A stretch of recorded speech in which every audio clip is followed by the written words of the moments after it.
Hello everyone, welcome back to our channel Learn with Nishman. We were doing chapter 6th of part 2. Chapter 6th is about of the exclusion of oral by documentary evidence, right? And in last video we covered section 91 and 92.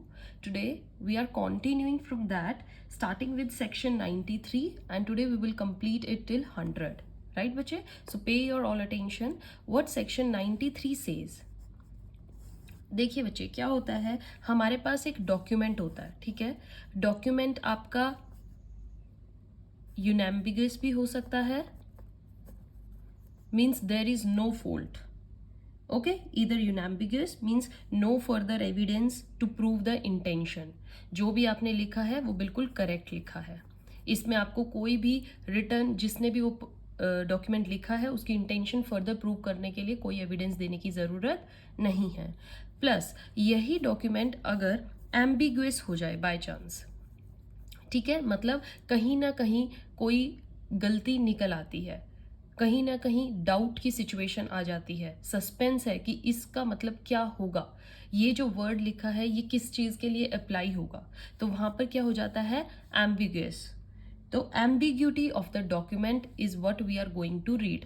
If there is any ambiguity, any mistake of fact या any doubt is there, then what we have to do, right बच्चे। So further एक चीज़ हमेशा याद रखिएगा, ambiguity है, सो ambiguity defects से related होती है। कोई डिफेक्ट है, और डिफेक्ट हमारा दो तरीके के हैं, latent defect and the patent defect. Okay बच्चे, लेटेंट डिफेक्ट क्या होता है, something which is hidden and not visible, okay, it is hidden and it is not visible, right? And patent are one which clearly visible ambiguity in the document, आपको clearly दिख रही है patent में कि यहाँ पर एक गलती की गई है। सपोज कीजिए A and B है कॉन्ट्रैक्ट में, ओके। सो पेटेंट डिफेक्ट क्या हुआ, जो knowingly defective document is created, मतलब आपने खुद से उसको गलती से कोई डॉक्यूमेंट बना दिया and you know the mistake. Latent is what in which you have no idea about any mistake, okay, you are somewhere hiding it and it's not visible, right बच्चे। so patent में क्या होता है कि जहाँ पे knowingly defective document create किया गया है, neither can get necessary correction, अब आप उसको correct नहीं कर सकते हैं। अदरवाइज लेटेंट में क्या होता है, it is allowed to do necessary correction, मतलब इट्स हिडन और आपको पता नहीं था, अब आप उसमें करेक्शन कर सकते, तो यहाँ पर करेक्शन अलाउड होती है एंड पेटेंट में करेक्शन अलाउड नहीं होती है, ओके। करेक्शन विच ओरल एविडेंस, मतलब आप ओरल एविडेंस में के थ्रू करेक्ट नहीं कर सकते हैं, okay. Oral evidence is not to do with any ambiguity in a document. So what our section 93 says, that when the document has patent defect, ध्यान से सुनिएगा बच्चे, patent defect on the face of it, then neither party is allowed to give evidence to do away with that defect, okay। and यहाँ पर evidence कौन सा, oral evidence। oral evidence, this section is talking about only the oral evidence, documentary evidence can be allowed। आप documentary evidence दिखा के patent के defect को ठीक कर सकते हैं, but not oral evidence, okay. जैसे कि एक गिफ्ट डीड है, I am giving you example, gift deed, okay, लिखा गया है I gift my house, house number अब नहीं लिखा है, house number is not written, so what will happen, house number नहीं लिखा तो क्या होगा, नेवर इंटेंडेड टू मेक, यहाँ पर आप उसने गिफ्ट के लिए इंटेंशन तो दे दी है, बट अगर आपको हाउस नंबर दिखाना है, you have to give a document, you have to give a written document. अगर उसने कभी गिफ्ट लिखा ही नहीं होता, no intention to make gift, then no oral evidence is allowed, तब ओरल एविडेंस देने की ज़रूरत नहीं थी, बट अब उसने इतना लिख दिया है, मतलब कहीं ना कहीं लेटेंट डिफेक्ट है, आप वहाँ पे करेक्शन कर सकते हैं हाउस नंबर की, बट गिफ्ट डीड ही नहीं लिखा होता कि I want to gift someone, then that is patent and then oral evidence नहीं दिखा सकते हो। समझ में आया बच्चे सेक्शन 93। 94 सेज, एग्जाम्पल्स के थ्रू ही हम समझेंगे बच्चे। 94 क्या कहता है कि नो डिफेक्ट एट ऑल, मतलब दिस वन, जो मैंने यूनैम्बिगस बात की थी, जो यूनैम्बिगस डॉक्यूमेंट्स होते हैं जिसमें there is no defect at all, then oral evidence is not allowed to prove different intention of the party. तब आप कोई भी ओरल एविडेंस नहीं दे सकते हो दूसरी एविडेंस, मतलब आपकी उसकी कोई दूसरी इंटेंशन शो करने के लिए, because there is no doubt, it's clearly written and you are understanding each point well, so there is no need to correct any other thing or to show any other intention through oral evidence. So 94 clearly says no oral evidence is required if the document is unambiguous one, right?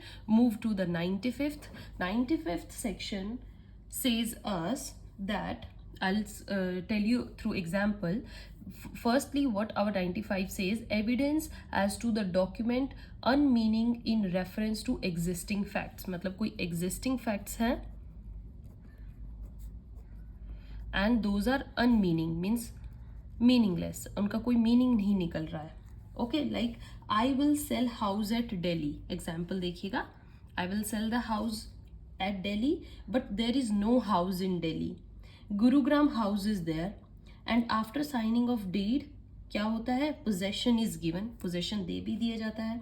so document क्या हुआ, unambiguous हुआ because Delhi में तो कोई house था ही नहीं, but in reference to the existing facts it is unmeaning है existing fact से रिलेटेड, मतलब दिल्ली के हाउस से रिलेटेड इसका कोई मीनिंग नहीं निकल रहा है। Therefore evidence can be given to show that the parties meant different intention. जहाँ पे अनमीनिंग बात हो जाए एग्जिस्टिंग फैक्ट से रिलेटेड, वहाँ पर एविडेंस इज गिवन, एविडेंस आप दे सकते हो टू शो डिफरेंट इंटेंशन। और एविडेंस कौन सा, you can give oral evidence as well as the written evidence, means documentary evidence. Oral evidence is allowed in this section to show different intention. इसमें आप दे सकते हो। यहाँ पर क्यों नहीं दे सकते थे, क्योंकि यहाँ पर जो डिफेक्ट था बच्चे वो पेटेंट था, ओके और यहाँ पर कोई डिफेक्ट था ही नहीं। बट यहाँ पर क्या है, फैक्ट्स बिल्कुल क्लियरली मेंशन है, घर भी है, पोजीशन भी दे दिया, जस्ट एक मीनिंगलेस बात लिखी गई, शायद वो गलती से लिख दियो, आप उसके रिगार्डिंग ओरल एविडेंस दे सकते हैं। Fine. Now come to section 96.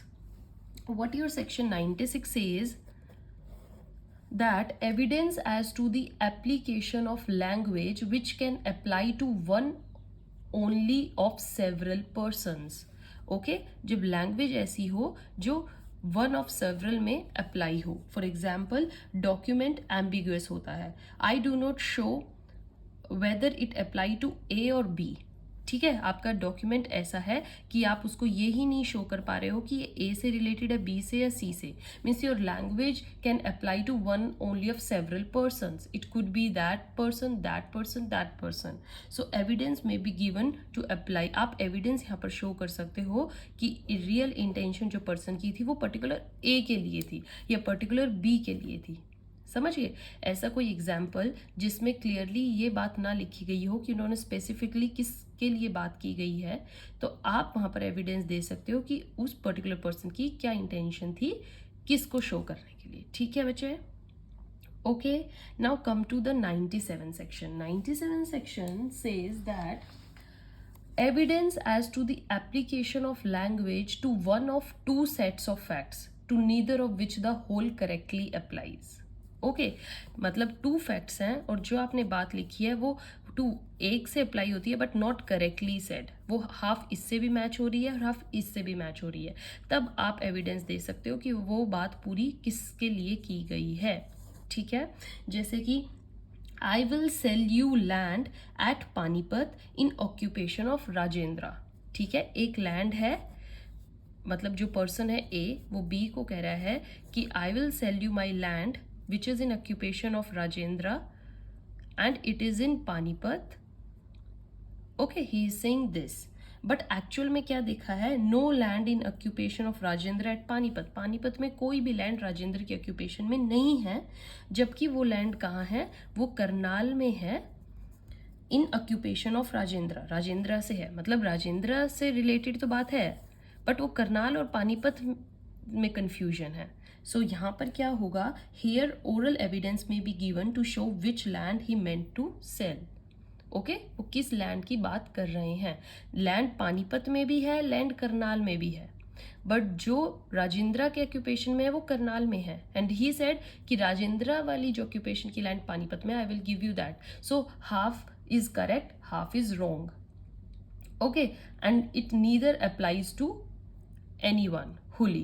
So then you will give evidence to show the real language, the real intention of which of the two sets he clearly meant. Right, bache? Section 97 cleared. Now come to section 98. Section 98 clearly says that evidences as to the meaning of illegible characters.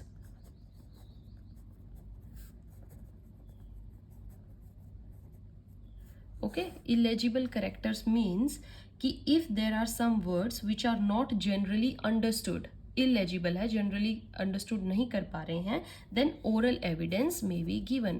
आप उसके regarding oral evidence दे सकते हैं कि what actually it meant. Right बच्चे? That is our section 98 says. Now come to section 99, very very important one. So section 99 says, I'll tell you, very very important is this. So who may give evidence of agreement varying terms of documents, right? कौन documents के regarding evidence दे सकता है when the terms of it are varying, right? So restriction of section आपने 92 देखा हो, 92 was as between the parties. Okay, if there is parallel oral agreement like between parties, अगर parties के बीच में है, it can not be proved. But अगर वो third person से रिलेटेड है, you can prove that oral evidence. याद आया बच्चे, हमने सेक्शन 92 किया था.